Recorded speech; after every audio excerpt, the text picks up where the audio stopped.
예수님의 제자들과 초대교회가 전한 복음의 내용은 예수님의 십자가와 부활이었습니다. 그런데 아이러니하게도 예수님께서는 십자가와 부활에 대하여 말씀하신 것이 아니라 처음부터 끝까지 하나님의 나라에 대하여 전파하셨습니다. 자, 그러면 오늘 우리는 십자가와 부활에 대하여 전해야 됩니까? 하나님의 나라에 대하여 전해야 됩니까?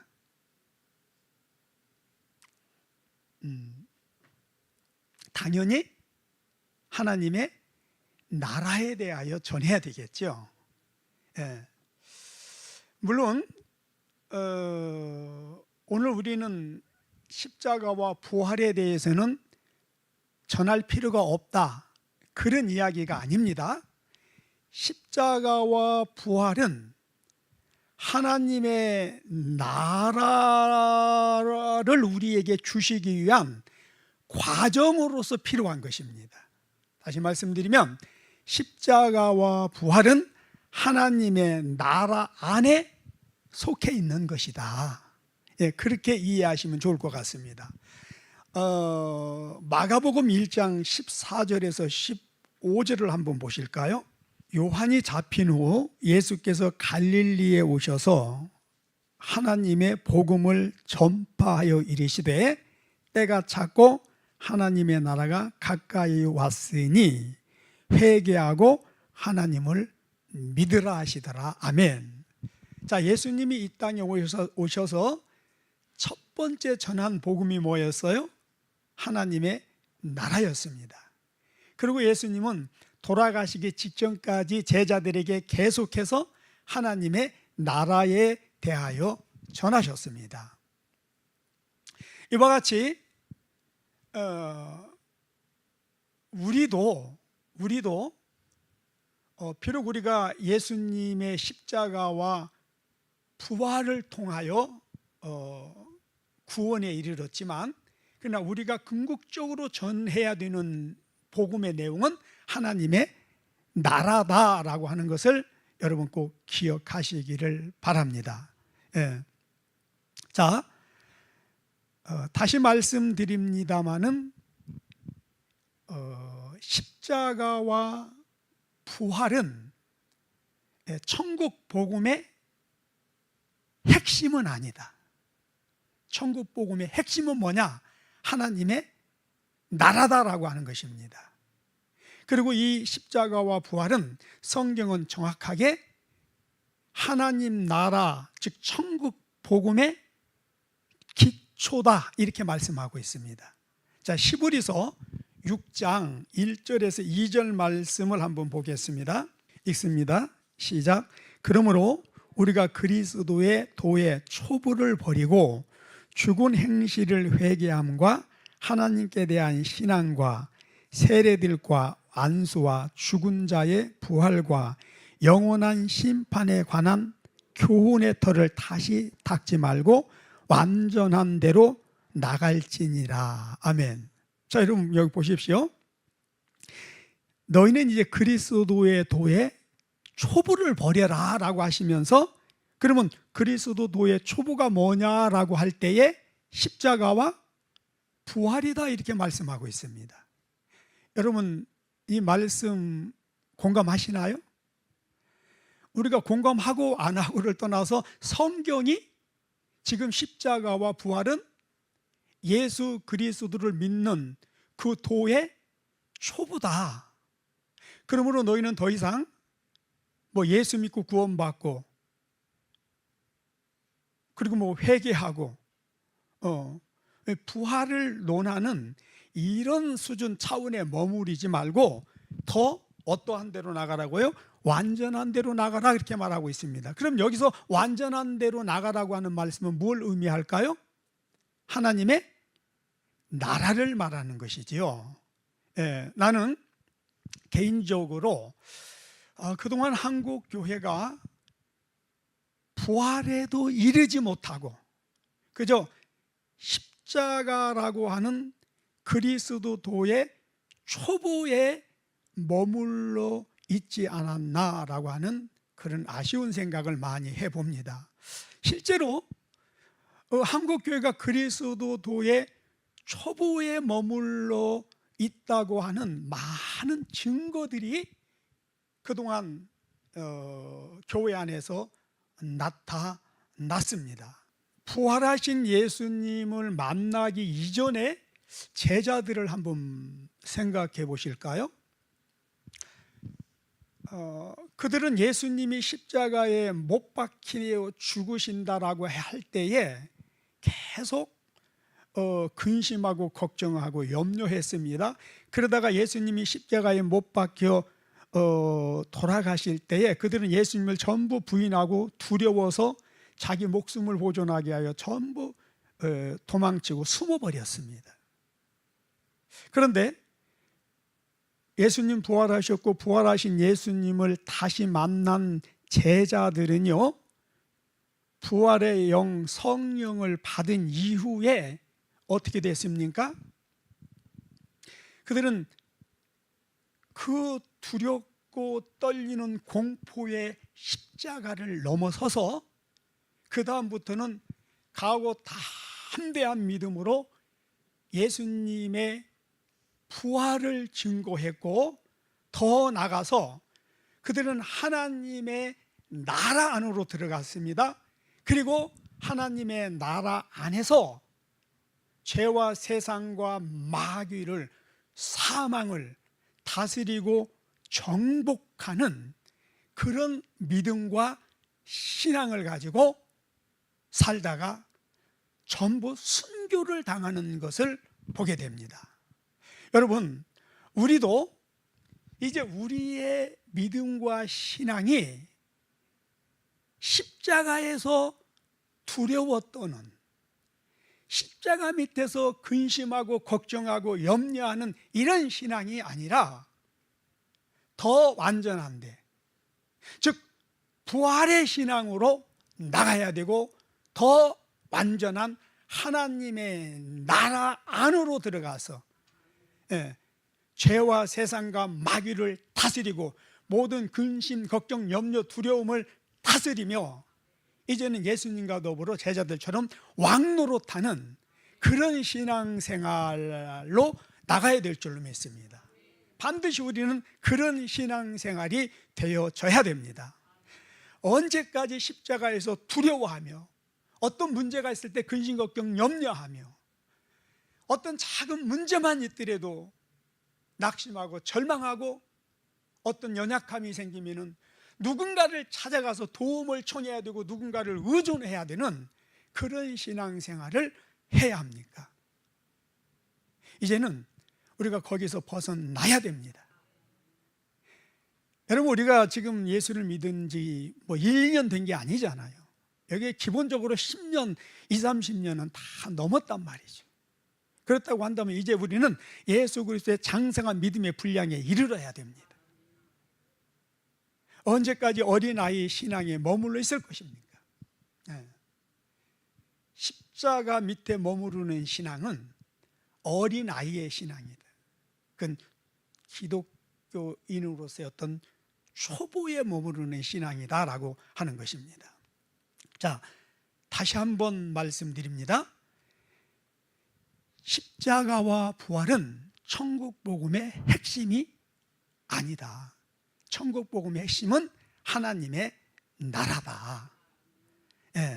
따라서 우리는 반드시 하나님의 나라 안으로 들어가서 하나님과 함께 다스리고 정복하는, 왕노릇하는 그런 신앙생활을 해야 된다라고 하는 것입니다. 자, 그러면 지금 본문에 보니까 하나님의 나라가 여기 있다 저기 있다 못하리니 너희 안에 임하였느니라, 이렇게 말씀을 하고 있는데, 자 여러분, 하나님의 나라가 지금 너희 안에 임했다라고 했는데 이게 무슨 말씀일까요? 많은 사람들이 하나님의 나라는 우리 안에 임했다고 말합니다. 자, 지금 이게 문제가 되고 있는 것이 하나가 있는데, 많은 이단 교주들이 하나님의 나라가 자기 안에 임했다고 합니다. 그러면서 자기를 통해서 하나님의 나라가 전파된다라고 이야기를 합니다. 뭐 대표적인 게 문선명이 아니겠습니까? 자, 하나님의 나라가 너희 안에 임했다라고 하는 이 말씀의 뜻이 무엇인지를 우리 정확하게 알아야 되는데요, 지금 예수님이 이렇게 서 계시면은 유대인, 바리새인, 뭐 서기관들, 이런 사람들이 예수님을 지금 빙 둘러싸고서 예수님과 대화하는 과정에 있습니다. 그래서 예수님이 그동안 계속 하나님의 나라에 대하여 이야기를 하셨잖아요. 하나님의 나라에 대한 복음을 전파하셨잖아요. 그러니까 이 유대인들은, 서기관, 바리새인들은 하나님의 나라에 대해 관심이 있었어요. 그래서 예수님께 나와서, 예수님, 당신이 지금 계속 하나님의 나라가 임했다, 하나님의 나라에 대해서 이야기를 하는데, 그럼 하나님의 나라가 어디에 어떻게 임했다는 겁니까? 라고 묻습니다. 그때 예수님께서 하나님의 나라는 너희 안에 임했다, 이렇게 말씀을 하셨습니다. 자, 그러면 하나님의 나라가 그 유대인들과 서기관과 바리새인들 안에 임했다는 말씀인가요? 예? 여러분, 이때의 이 서기관, 유대인, 바리새인들은 예수님을 믿고 따르는 자들이 아니었어요. 어떻게든지 예수님에게서 뭔가 잘못된 그 진리라든지 꼬투리를 잡아서 예수님을 비난하고 정죄하고 판단하고 죽이기 위한 어떤 그런 정보원들이라고 말할 수 있습니다. 그러므로 예수를 인정하지 않고 부인하는 이들 안에 하나님의 나라가 임해요, 임하지 않아요? 임할 수가 없는 거죠. 여기서 하나님의 나라는 너희 안에 임했다라고 하는 건 지금 유대인과 서기관과 바리새인들에게 하신 말씀이에요. 그럼 지금 이들 안에 누가 계세요? 누가요? 이렇게 설명을 했는데도 이해가 아직 안 되셨나요? 지금 서기관, 유대인, 바리새인들이 예수님을 둘러싸고 있잖아요. 그래서 이들 안에 지금 예수님이 계신 거예요. 그래서 하나님의 나라가 너희 안에 임했다라고 하는 것은 이 유대인과 서기관과 바리새인들이 둘러싸고 있는 이 예수님 안에 임했다는 거예요. 이제 이해되시죠? 간단한 원리예요. 여러분, 하나님의 나라는 예수님 안에 임했고요, 예수님이 오심으로 하나님의 나라가 이 땅에 임한 거예요. 따라서 이 하나님의 나라가 우리 안에 임해야 돼요. 그런데 하나님의 나라가 우리 안에 임하기 위해서는 어떻게 해야 돼요? 예수 그리스도를 믿어야 됩니다. 그러니까 예수를 믿지 않고는 하나님의 나라가 우리에게 임할 수가 없는 거예요. 그런데 이 이단 교주들이 하나님의 나라가 자기 안에 임했다고 이야기를 합니다. 그러니까 예수 안에 임한 하나님의 나라가 예수를 믿음으로 우리 안에 임했다, 이렇게 설명하는 것과 하나님의 나라가 너희 안에 임했다라고 설명하는 것은 전혀 의미가 다른 거라는 것이지요. 그래서 하나님의 나라는 예수 그리스도 안에 임했고, 예수 그리스도 안에 임한 하나님의 나라가 우리 안에 임하기 위해서는 어떻게 해야 돼요? 우리가 예수를 믿어야 돼요. 그리고 단순히 예수를 믿는 것으로 끝나는 것이 아니라 반드시 예수를 믿고 뭐 해야 돼요? 물과 성령으로 거듭나야 됩니다. 요한복음 3장 5절 보실까요? 예수께서 대답하시되 진실로 진실로 내게 이르노니 사람이 물과 성령으로 거듭나지 아니하면 하나님의 나라에 들어갈 수 없느니라. 여러분, 이 땅에 임한 하나님의 나라도 우리가 물과 성령으로 거듭나야 들어갈 수 있고요, 장차 들어가게 되는 내세 천국, 내세 천국이라고 하는 그 하나님의 나라에도요, 우리가 물과 성령으로 거듭나지 않으면 절대 들어갈 수 없다라고 하는 것입니다. 그러면 이 물과 성령으로 거듭나는 것이 무엇인가? 여러분, 우리는 반드시 물과 성령으로 거듭나야 됩니다. 그래야만이 하나님의 나라가 우리 안에 임하고, 그리고 장차 내세 천국에도 들어가게 됩니다.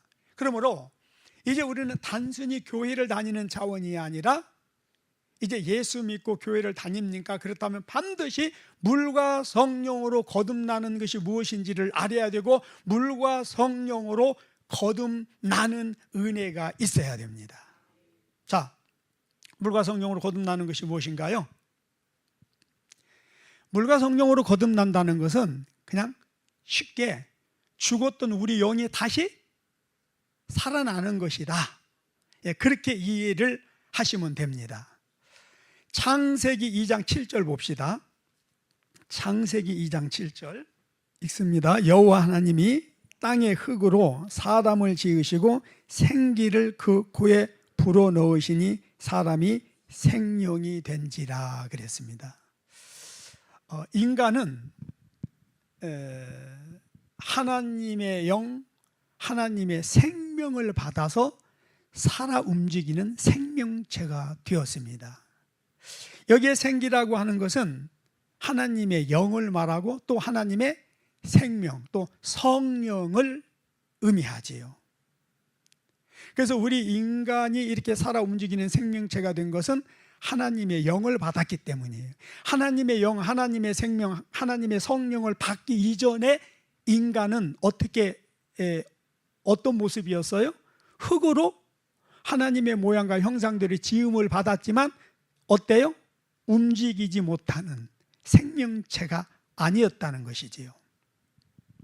그래서 우리는 반드시 물과 성령으로 거듭나야 된다. 즉, 이 말은 하나님의 영, 성령을 받음으로 우리 죽었던 영이 다시 살아나야 된다, 그 말이에요. 자, 이게 무슨 말씀인지 조금 더 한번 보겠습니다. 창세기 2장 16절에서 17절 봅니다.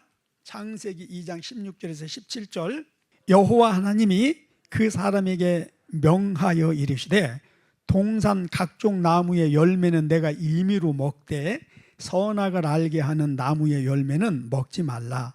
내가 먹는 날에는 반드시 죽으리라 하시니라. 아멘. 하나님께서 아담에게 네가 에덴 동산의 모든 과일 열매는 임의대로 먹을 수 있다. 그러나 단 하나 선악을 알게 하는 저 나무 열매는 따먹지 말아라. 이건 하나님의 주권을 상징하는 거예요. 그러니까 하나님의 주권에 도전하지 말라는 것이죠. 하나님의 자리에 앉지 말라는 것입니다. 만약에 내가 저 선악과를 따먹는 죄를 범하게 되면 반드시 죽게 될 것이다 라고 말씀하셨는데, 뭐가 죽는다는 말인가요? 영이 죽는다는 말이에요. 그리고 영이 죽는다라고 하는 말은 하나님과의 관계가 단절되는 상태를 말합니다. 죄를 범함으로 말미암아 그들은 하나님 나라에서 쫓겨남을 당합니다. 그리고 하나님과의 관계가 단절이 됩니다. 이것을 성경은 영이 죽었다 이렇게 말을 합니다. 자, 여러분, 우리 휴대폰 전원을 끄면 어떻게 돼요? 우리 휴대폰 전원을 딱 차단시키면 바로 삐리리리 하고 죽습니다. 근데 다시 전원을 연결하면 뭐예요? 살아나죠? 지금 여기에 모든 가전제품도요, 전기와 이게 연결되어 있기 때문에 작동을 하고 기능을 하는 거예요. 즉 살아있는 거예요. 그런데 전원을 차단하면 어때요? 그 순간 죽습니다. 여러분, 우리 인간의 생명도요, 하나님의 생명과 연결이 되어 있습니다. 여러분, 태아의 생명은요, 어머니 탯줄로부터 끊어지면 어때요? 죽습니다. 태아의 생명은 어머니의 탯줄을 통해서 모든 것들을 공급받고 살게 됩니다. 마찬가지예요. 우리 인간의 생명은 하나님의 영과 연결이 되어 있습니다. 연합이 되어 있습니다. 그래서 하나님과의 관계가 끊어지는 순간, 단절되는 순간 우리 영은 죽습니다. 그리고요, 아담의 경우 보세요. 하나님과의 관계가 단절되면서 그 영은 죽었습니다. 그러나 그 육체는 어때요? 930년을 살았어요. 근데 여러분, 여기에서 중요한 영적 비밀이 하나 있습니다. 아담은요, 930년을 살아간 것이 아니라 사실은 930년을 죽어간 것입니다. 그러니까 여러분, 이 죽음의 의미를 모르면 우리가 한평생 속아서 살아요. 자, 보십시다. 사람들은 엄마 뱃속에서 태어나면은 그때서부터 뭐 한다고 그래요? 살아간다고 이야기를 합니다. 그러나 여러분, 인간은요, 사실은 죽기 위해서 태어난 존재다라고 할 수 있어요. 무슨 말이에요? 죽는 순간부터 살아가면 살아갈수록 어때요? 죽음이 점점 가까이 다가옵니다. 그러니까 인간은 죽음을 향해서 나가는 존재예요. 왜 이렇게 됐어요? 죄로 인하여 우리 영이 죽었기 때문에 그런 거예요. 영은 즉시 죽었습니다. 그러나 영이 죽은 상태에서 이제 육신의 생명을 가지고 하나님께서 정해 주신, 강건하면 70이고 80, 뭐 오늘날은 100세도 살고 120세도 삽니다. 그러나 이건 사는 것이 아니라 사실은 죽어가는 것입니다. 그래서 영이 죽어 있는 자들을 향해서 예수님은 죽은 자다 이렇게 말씀을 하셨죠. 제자 중에 하나가 예수님, 내 아버지가 돌아가셨는데 장사 지내고 따르겠습니다 라고 했을 때 뭐라고 말씀하시죠? 죽은 자는 죽은 자로 장사하게 하고 너는 나를 따르라. 이게 뭘 말씀하시는 거예요? 예수를 믿지 않으면은, 그래서 죽었던 영이 다시 살아나지 않으면 우리는 살아있으나 죽어있는 것이고 사실은 서서히 죽어가는 것이다 라고 하는 거예요. 따라서 우리는 반드시 뭐 해야 된다? 예수를 믿고 우리 영이 살아야 된다라고 하는 거예요. 이 부분을 예수님께서는 요한복음 15장에서 아주 잘 설명을 하고 계신데요. 하나님은 무엇이다? 자, 요한복음 15장 보세요. 하나님은 농부시고 예수님은 참 포도나무시고 우리는 가지다. 그러므로 너희는 내 안에 거하라 나도 너희 안에 거하리니 너희가 나를 떠나서는 아무것도 할 수 없느니라. 가지는 나무에 붙어 있을 때만 살아있는 것이고 열매를 맺는 것이다. 그러나 가지가 나무에서 잘려나가는 순간 그는 죽은 것이다. 이렇게 말씀을 하고 있습니다. 여러분, 우리는 반드시 이 땅에 살아가는 동안에 예수 그리스도에게 접붙임이 되어져야 되고, 그래서 예수 그리스도 안에 연합이 되어져야 되고, 그래서 우리 죽었던 영이 다시 살아나야 됩니다. 여러분, 이것이 예수를 믿고 물과 성령으로 거듭나는 것입니다. 예수님께서 이 땅에 오셔서 십자가에 못 박혀 죽으시고 부활하신 이유가 뭐예요? 죽었던 우리 영을 다시 살리시기 위해서. 그래서 누구든지 예수 그리스도를 믿으면은 구원의 성령을 받게 됩니다.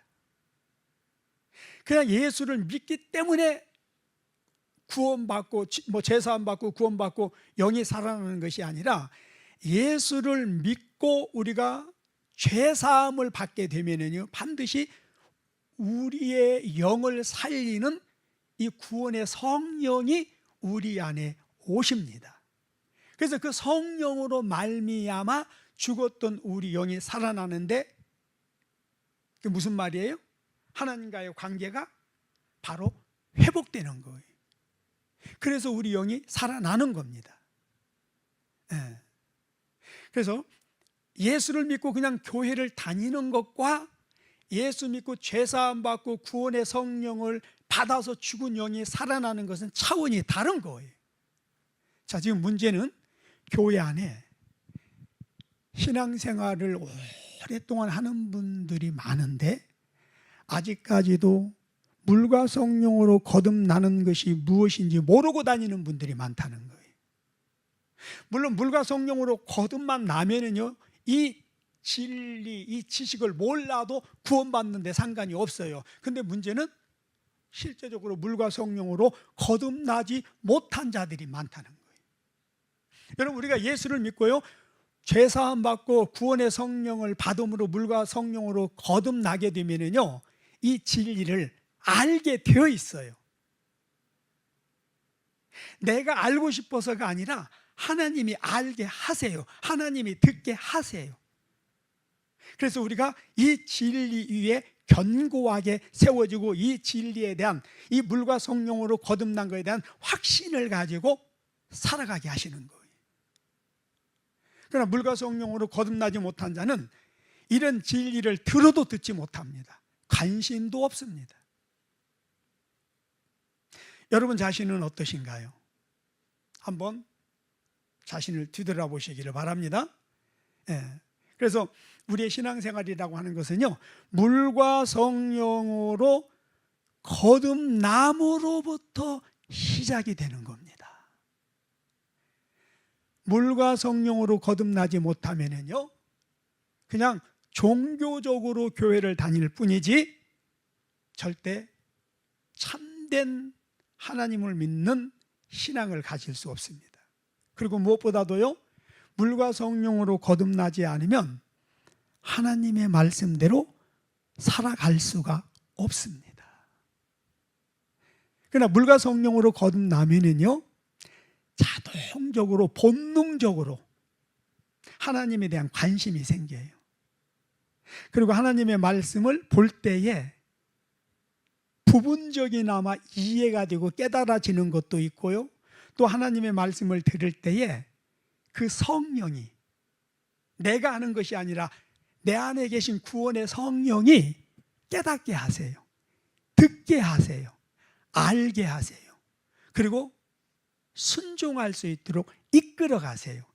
이게 보혜사 성령이 우리가 천국 가는 그날까지 우리 가운데서 행하시는 일입니다. 그래서 니고데모에게 예수님은 물과 성령으로 거듭나지 않으면 천국에 갈 수 없다, 이렇게 말씀을 하신 거예요. 자, 두 번째, 예수님을 믿음으로 우리 안에 임한 이 하나님의 나라는 도대체 어떤 나라인가? 이것을 우리가 조금 더 구체적으로 알아야 됩니다. 무슨 말이냐면, 이 부분에서 많은 것을 이야기할 수 있는데 오늘 지금 이 시간은 한 가지만 좀 말씀을 드릴게요. 여러분, 이 우리 안에 임한 하나님의 나라는 실제적인 나라입니까? 아니면은 어떤 그냥 상징적인 것입니까? 자, 누가복음 17장 1절 다시 볼까요? 바리새인들이 하나님의 나라가 어느 때 임하나이까 묻거늘 예수께서 대답하여 이르시되 하나님의 나라는 볼 수 있게 임하는 것이 아니다 그랬어요. 여러분, 하나님의 나라가 볼 수 있게 임하는 것이 아니다, 그 이 말은 뭐예요? 하나님의 나라는 볼 수 있다는 거예요, 없다는 거예요? 없다는 말이죠. 그럼 여러분, 볼 수 있게 임하는 것이 아니고 볼 수 없게 임했다, 여러분 이해가 됩니까? 물론 세상에는요, 눈에 보이는 것도 있지만 눈에 보이지 않는 것도 실제합니다. 사실 그 빙산은 뭐라고 하지? 빙산의 일각이라고 그러죠. 근데 빙산은 거의 80% 90%는 물에 잠겨 있고 눈에 보이는 것은 10%나 20%만 보이는 거예요. 그래서 눈에 보이지 않는다고 해서 실제하지 않는 것은 아니에요. 그리고 사실 눈에 보이는 것은 전부 눈에 보이지 않는 그 실제로부터 나타나는 현상이다, 이렇게 설명할 수 있어요. 그런데 예수님께서 하나님의 나라는 눈에 보이게 임하는 것이 아니다, 이 말을 우리가 잘못 오해하면 하나님의 나라는 실제적인 것이 아니고 그냥 상징적인 것이구나, 이렇게 이해할 수 있다는 거예요. 근데 여러분, 하나님의 나라는 상징적인 것이 아니라 실제적으로 임한 나라입니다. 자, 이 부분을 좀 이해하기 쉽게 제가 한 예를 좀 들게요. 우리나라에는 전 세계 각 나라에 대사관이 세워졌습니다. 자, 대표적으로 미국 대사관이 한국에 세워졌죠. 그 미국 대사관은 한국 영토 안에 세워졌습니다. 그러나 그 미 대사관은 미국 정부를 대신해서 한국에 세워진, 어떤 면에 있어서 미국 정부라고도 할 수 있어요. 그리고 미 대사관에서는 미국 정부, 미국을 위해서 그리고 미 시민을 위해서 모든 일들이 거기에서 이제 이루어지고 진행이 됩니다. 따라서 미국 대사관은 실제로 미국 정부를 대신해서 이 땅에 세워진 미국 땅이고 미국 정부다. 그러니까 이게 상징적인 것이 아니라 실제적인 것이다라고 하는 걸 지금 말씀을 드리는 거예요. 이와 같이 이 땅에 임한 하나님의 나라는 예수님이 눈에 보이게 임하는 것이 아니다라고 말씀을 하셨지만, 그러나 실제적인 것이다. 그래서 그 하나님의 나라가 실제적으로 이 땅에 임해서 우리 눈으로 드러난 것이 있는데, 그게 뭐예요? 이 교회입니다. 구원받은 영혼들이 모이는 이 교회가 하나님의 나라라는 거예요. 그래서 사도 바울은 예수를 믿는 우리들을 일컬어 뭐라고 그러죠? 너희는 하나님 나라의 대사다, 이렇게 말을 합니다. 이 교회가 하나님 나라의 대사관이다. 그리고 저와 여러분은 하나님 나라의 대사들이고 하나님 나라의 대사관의 전부 직원들이다. 이해가 되시나요? 예. 그래서 실제적인 거라는 거예요. 예. 자, 그러면 이 땅에 임한 이 하나님의 나라 안에서 우리는 무엇을 하고 살아야 되는가? 우리가 해야 되는 일이 무엇인가? 여러분, 4가지를 해야 됩니다. 자, 이것을 우리는 출애굽한 이스라엘 백성들을 통해서 정확하게 확인할 수가 있는데요. 하나님께서 이스라엘 백성들을 출애굽시켜서 광야 교회로 인도합니다. 사도행전 7장에서 보면은 광야를 광야 교회라고 말하고 있습니다. 자, 이 광야 교회에 하나님 나라가 임했을까요? 임하지 않았을까요? 하나님 나라가 임했을까요? 임하지 않았을까요? 하나님 나라가 임했습니다. 왜냐? 왜 광야 교회에 하나님 나라가 임했느냐? 보세요. 하나님이 그곳에 임재하셨어요.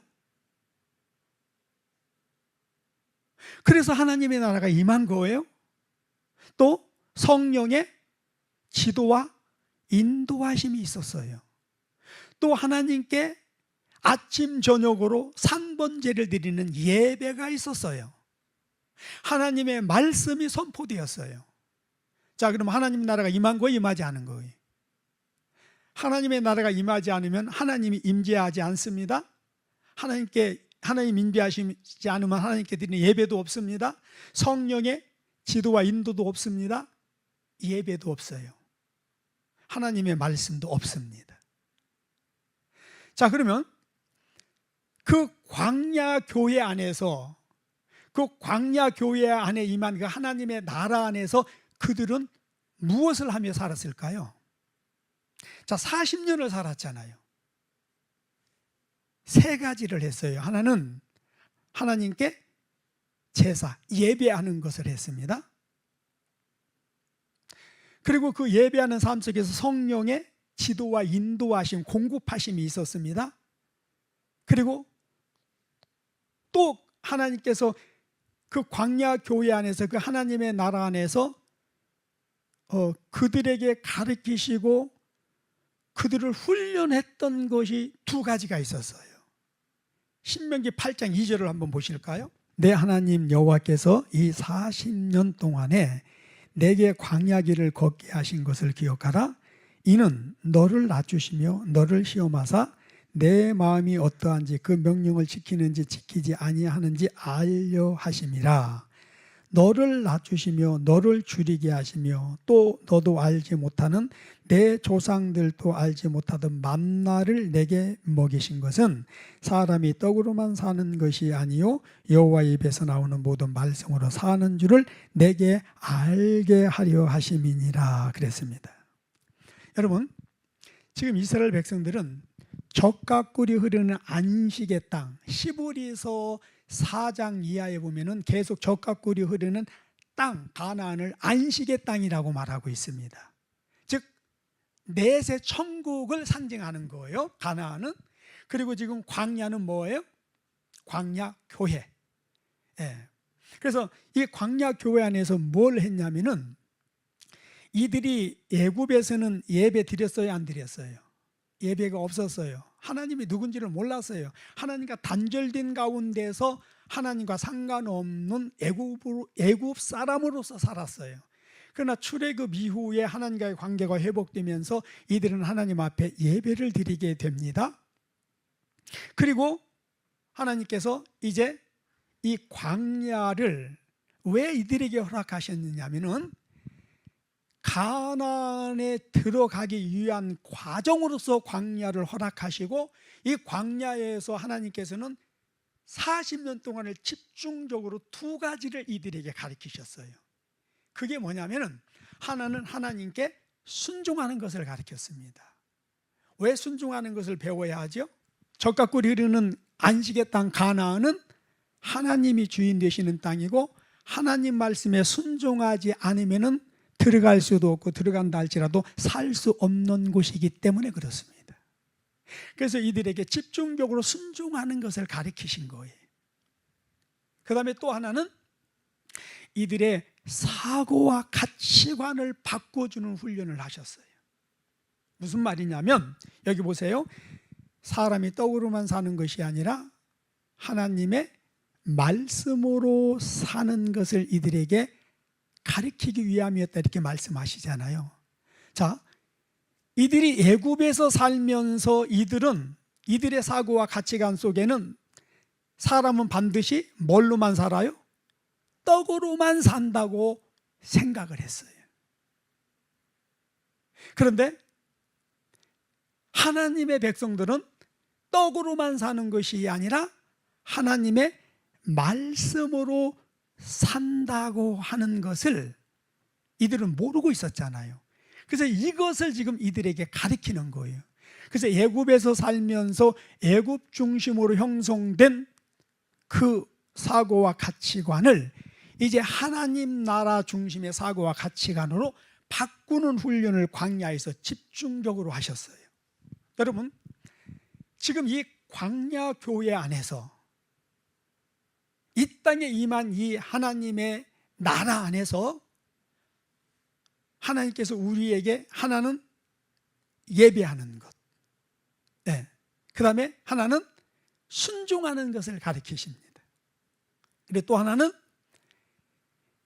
이 세상 중심으로 형성된 육신의 사고와 가치관을 하나님 나라 중심의 사고와 가치관으로 바꾸시는 훈련을 계속합니다. 여러분, 이 순종하는 게 안 되고 사고와 가치관이 하나님 나라 중심으로 바뀌지 않으면요, 우리가 하나님 말씀대로 살 수 있어요, 없어요? 없습니다. 많은 사람들이 하나님 말씀대로 살면 좋다는 거 알아요? 복을 받는다는 거 알아요? 그리고 하나님 말씀대로 살고 싶어 해요. 그런데 안 돼요. 왜 안 될까요? 순종하는 것을 배우지 못했어요. 사고와 가치관이 하나님 나라 중심으로 안 바뀌었어요. 그렇기 때문에 안 되는 거예요, 여러분. 여러분, 북한 사람들이 남한으로 넘어왔다가 다시 적응하지 못하고 돌아가는 사람들이 있죠. 왜 그래요? 북한에서 형성된 사고와 가치관과 우리나라에서 형성된 사고와 가치관은 달라요. 우리나라 사람들이 미국에 가서 사는 사람도 있고 못 살고 돌아오는 사람도 있잖아요. 왜 그래요?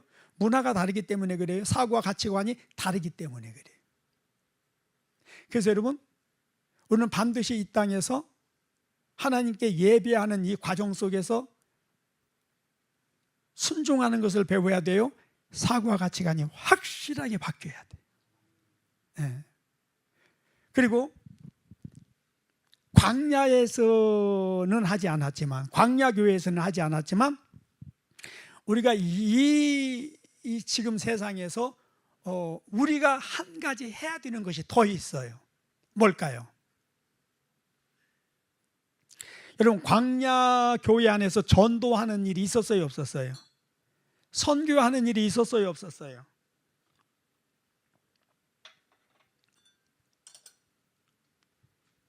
여러분, 예수님이 이 땅에 오시기 전에 구약 역사 속에서 전도하고 선교하는 일이 있었어요, 없었어요?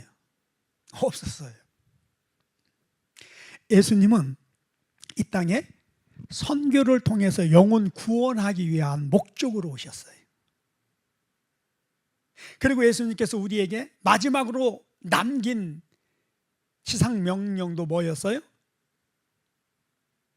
땅끝까지 이르러 이 천국 복음을 전하라는 것이었어요. 그래서 우리는 이 땅에 사는 동안에 예배한 것 너무너무 중요해요. 예, 여기서부터 시작이 돼요. 예, 예배하는 거 정말 잘 하셔야 돼요. 그 다음에 순종하는 거 배워야 돼요. 사고와 가치관이 확실히 하나님 나라 사고와 가치관으로 바뀌어져야 돼요. 그래야만이 하나님의 말씀대로 살아갈 수 있어요. 그래야만이 우리가 이제 십자가를 넘어서서, 부활을 넘어서서 하나님의 나라 안에 들어가서 주님과 함께 세상을 다스리고 정복하며 왕노릇하는 신앙생활이 가능해지는 거예요. 그리고 이것은 그냥 말의 유희가 아니에요. 이론, 어떤 지식적인 게 아니에요. 실제적인 거예요. 실제적인 거. 예. 하나님은 우리 안에 계시고 우리를 도우시는 성령도 우리와 함께 하시고, 그래서 우리의 모든 삶은, 우리의 모든 행위는 하나님을 예비하는 것이고 하나님의 나라를 살아가는 거예요. 우리 눈에 보이지 않지만 눈에 보이는 세상 정부가 있고 그 정부 안에서 모든 것들이 이루어지듯이 우리 눈에 보이지 않지만 그러나 우리 가운데 실제적으로 임한 하나님의 나라 안에서 우리는 주님과 함께 살아가고 있는 것이다라고 하는 거예요. 전체는 아니지만 이제 이것을 눈으로 보고 사는 사람들이 있어요. 우리 교회 안에도 부분적으로 이것을 보는 사람들이 있잖아요. 또 사도 바울 같은 경우는 이것을 몰랐어요. 그런데 그가 죽어서 하나님 나라에 몇 번 다녀오는 과정 속에서 이 전체를 알았어요. 또 성령으로 이것을 알게 돼요. 제자들이 그랬죠. 그래서 그들은 막연하게 죽으면 천국 간다 그런 것이 아니라 이 땅에 임한 하나님의 나라의 삶을 살았어요. 이 땅에 임한 하나님의 나라의 삶을 누렸어요. 여러분, 이게 살아있는 그리스도인들의 신앙생활입니다. 우리의 신앙생활이 이러한 신앙생활이 되어져야 됩니다. 그렇게 되시기를 예수님의 이름으로 축복합니다. 그래서 어느 정도 지금 이해를 하셨는지는 몰라요. 이제 계속 이어서 이 하나님의 나라에 대하여 여러 가지 다른 또 차원에서 말씀을 전하게 될 것입니다. 오늘 말씀도 지금 여러분 충분히 이해하신 분도 계시겠지만 충분히 이해하지 못한 분들이 계실 거예요. 자, 그런 분들은 유튜브에 설교가 올라가면은 반복해서 들어보세요. 그러면 그때 하나님이 주시는 은혜가 있는데 뭐냐면은 저의 경우에요, 그 강사가 설교자가 말하지 않은 것까지라도 내가 사모하는 마음을 가지고 반복해서 듣다 보면은요, 다른 각도, 다른 차원에서 하나님이 더 넓게, 폭넓게 보게 하시고 듣게 하시고 깨닫게 하시고 그게 삶의 실제가 될 수 있도록 이끌어 주시더라는 거예요. 그래서 자꾸 반복해서 들으시라고 하는 거예요. 예. 결론적으로 우리의 신앙은 십자가에 머물러 있으면 절대 안 됩니다. 부활에 머물러 있어서도 절대 안 돼요. 십자가에 머물러 있는 신앙은 작은 문제만 있어서 근심, 걱정, 염려하고 두렵고 낙심하게 됩니다. 원망불평하게 됩니다. 그러나 부활에 이르는 신앙은요, 자칫 잘못하면 교만에 빠지기 쉬워요. 그리고 그 누림에만 관심을 가질 수 있어요. 그러나 그것을 넘어서서 이제 하나님 나라 안으로 들어가서 주님과 함께 실제적으로 죄와 세상과 마귀를 다스리며 내 육신을 다스리며 하나님 말씀대로 하나님의 나라를 위하여 영혼 구원을 위하여 살아가는 실제적인 삶이 우리의 삶 속에 이루어져야 됩니다. 그렇게 되시기를 예수님의 이름으로 축복합니다. 하나님 아버지, 오늘 하나님의 나라에 대하여 부분적이나마 말씀을 전하게 하셨고 듣게 하셨습니다. 이제 우리 가운데 임한 이 하나님의 나라 안에서 하나님의 나라를 누리며 하나님의 나라의 백성으로서의 하나님 나라 삶을 실제적으로 살아낼 수 있는 저희들이 되게 하소서. 더 이상 십자가에 머무르지 않게 하소서. 부활에 머무르지 않게 하소서. 하나님의 나라 안에서 왕노릇하는 자들 다 되게 하여 주옵소서. 예수님의 이름으로 축복하고 기도합니다. 아멘.